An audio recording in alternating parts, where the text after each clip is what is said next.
कुछ जगह तो ऐसा भी मिलता है कि सदगुरु लौट गए एक बार सत्य लोग। जब लौट गए तो सत्पुरुष पूछते क्यों लौट आए? बोले वो तो विशाल रूप है। साहब बोले रूप देख के लौट आए क्या?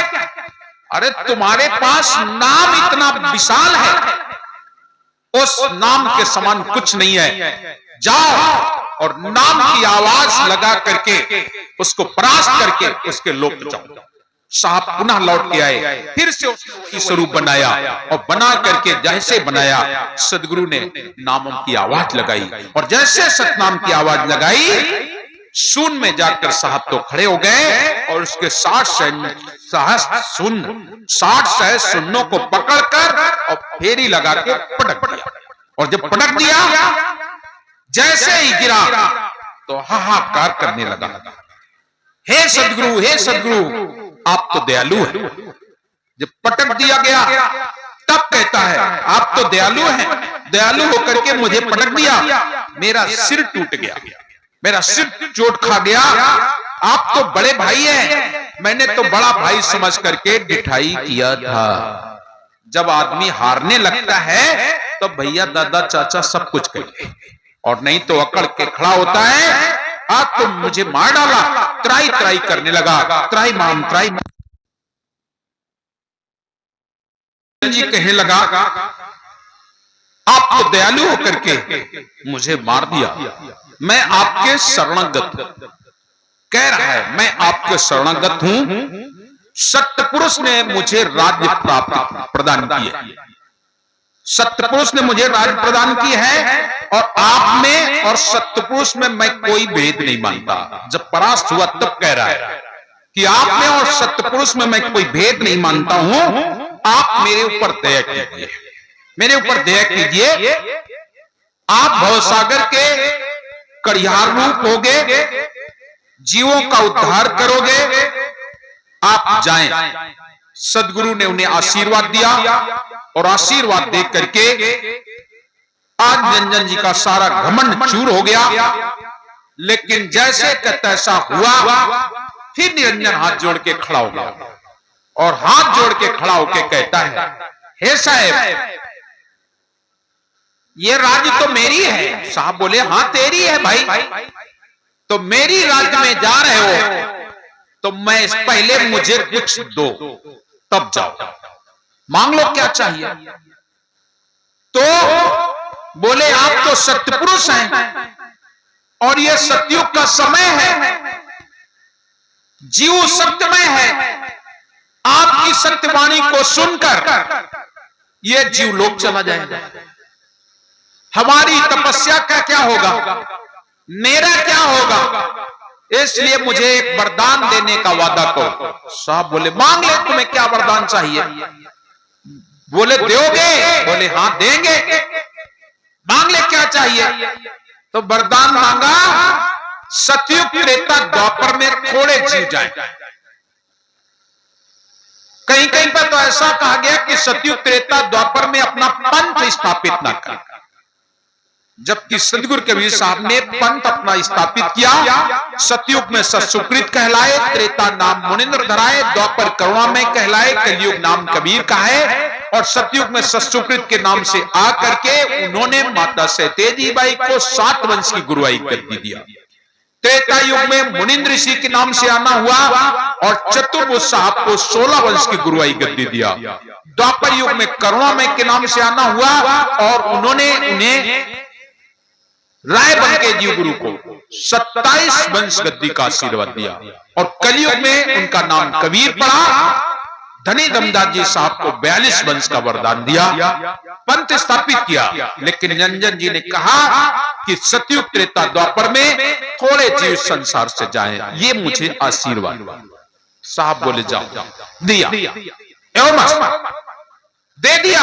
और जब दे दिया तो निरंजन बोला अब जा रहे हैं, आज जा रहे हैं, एक और वरदान दे देते, मांग ले क्या चाहिए, वो भी दे दूंगा। बोले कलयुग में तुम किस नाम से जाओगे, कलयुग में तुम किस नाम से जाओगे वो बता दो। तो साहब बोले कलयुग में मैं कबीर के नाम से जाऊंगा। तो निरंजन बोला ठीक है तुम जाओ, कबीर नाम से विख्यात होगे और तुम एक कबीर पंथ चलाओगे, मैं 12 कबीर पंथ चलाऊंगा। साहब बोले 12 नहीं तू 18 चला लेना। सच्चाई छुप नहीं सकती है झूठे वसूलों से, और सुगंध कभी आ नहीं सकती है कागज के फूलों से। सत्य सत्य रहेगा तो 12 नहीं 18 चला ले। निरंजन और घबराया कि जब मैंने कह दिया कि तुम एक कबीर पंथ चलाओगे, मैं 12 चलाऊंगा। और आज आप देख रहे हो कबीर पंथ में तमाम तो गद्दियां हो गई, तमाम जागू साहब की गद्दी, भागू साहब की गद्दी, नारायण दास जी की गद्दी, इसके अलावा बहुत सारी गद्दियां, बड़ैया गद्दी, पतुआ गद्दी, नादिया गद्दी, ये लोग बना लिए, बट बना के बैठे। और कबीर के नाम को भी आज जो भी नया मिशन चलता है, उस मिशन में आप कबीर नाम को जरूर सुनोगे। चाहे वो बाल योगेश्वर जी महाराज हो, चाहे सतपाल जी महाराज हो, चाहे वो निरंकारी मिशन के हो, चाहे मधु परमहंसी महाराज हो, चाहे वो राम रहीम हो, और चाहे और ये हरामपाल बीच में आ गया ये भी, और इसके अलावा भी जिसे बाबा जय गुरुदेव कबीर साहब की वाणी के बगैर उनका सत्संग पूरा नहीं होता है। ये है साहब कबीर। साहब कबीर के ज्ञान के बगैर किसी का सत्संग पूरा नहीं होता है। आज साहब बता रहे हैं कि मैं कबीर नाम से जाऊंगा। काल कहता है तुम एक कबीर पंथ चलाओ, मैं 12 चलाऊंगा। साहब बोले 12 नहीं तो 18 चला। अब तो मैं जाऊं, जैसे का जाऊं, तो अब तो और घबरा गया कि मैं जो मांग रहा हूं सब दे रहे हैं, कैसे है ये। तो फिर उसने हाथ जोड़ा और एक बात कही, आप जा रहे हैं? बोले हाँ। एक और अच्छा दे दो वरदान, मांग क्या चाहिए? बोले कलयुग में जब तुम जाना तो पहले मेरी पूजा करवा देना, बाद में तुम अपना पंथ स्थापित करना। तो साहब बोले जा ये भी करवा दूंगा, कलयुग में मैं तेरी पूजा पहले करवा दूंगा, बाद में अपना पंथ जारी करूंगा। अब तो और घबरा गया कि मेरी पूजा भी कराने को कह रहे हैं। और आज हो रहा है ये जगन्नाथ मंदिर की जो स्थापना हुई वो सदगुरु कबीर साहब के आशीर्वाद से हुई, और आज भी वहां पर सदगुरु कबीर की आशावाड़ी है। आप जाएं देखें जाकर के। और हमारे यहां जो चौका आरती होता है उसमें प्रथम कलश की स्थापना होती है जो ओम निरंजन निराकार के नाम की होती है। ये कलश की स्थापना निरंजन जी का प्रतीक है। कह दिया मैं तुम्हारी पूजा करवा दूंगा। अंत में वो फिर खड़ा हो गया, एक बात और दे दो, इसके बाद आप चले जाओ। मांगो क्या चाहिए? बोले कलयुग में जब तुम जाओगे या मृत्युलोक में जब आप जाओगे तो जीवों को कौन सा नाम दोगे ये मुझे बता दो। कम से कम तुम्हारा जीव आएगा, मैं उससे पूछूंगा नाम बता, तो वो आपको वो नाम बताएगा, और जब वो नाम बताएगा तो मैं उसे मृत्युलोक से वैकुंठ स्वर्ग सतलोक जाने देंगे। जैसे कहा जाने देंगे तो सदगुरु कबीर बोले अरे निरंजन तूने सारी दुनिया को छला और मुझे भी छलने का प्रयास कर रहा है, मेरे से नाम पूछ रहा है। अरे निरंजन नाम कहने की वस्तु नहीं है, नाम सुनाने की वस्तु नहीं है। मैं उस नाम को तुम्हें कैसे बताऊं? नाम को सुनाया नहीं जाता, कहा नहीं जाता। इसलिए कबीर पंथ में जब नाम दिया जाता है तो भजन गाया जाता है, गुर पैया लाखों नाम लखाए दीजिए। ऐसा नहीं कहा जाता है कि गुर पैया लाखों नाम सुनाए दीजिए। नाम सुनने की वस्तु नहीं है, नाम को लिखने की जरूरत है। वो नाम कहां है, कैसा है वो नाम, कैसे मिलेगा? उस नाम को सुनाया नहीं जाता है और नाम को जपने की आवश्यकता नहीं है। बल्कि उसको सुमिरन करने की जरूरत है। सुमिरन की सुधियों करो ज्यों गागर पनिहार, हाले डोले सूरत में कहे कबीर विचार। नाम है। आप दुनिया के नामों को जानते होगे, सुना होगा, लेकिन सदगुरु कबीर साहब तुम्हें नाम देते हैं, उस नाम को जानो। कैसा है वो नाम? हमारे यहां कबीर पंथ में कड़िहारों को 100 नाम, आचार्यों के 1000 नाम, संसार के जीवों को 5 नाम, संतों के 52 नाम दिए जाते हैं। लेकिन उन सब की परिभाषा जब देखेंगे तो एक ही निकलेगी। इसलिए एक नाम खुला सबको समझाने के लिए, जैसे सत्य नाम।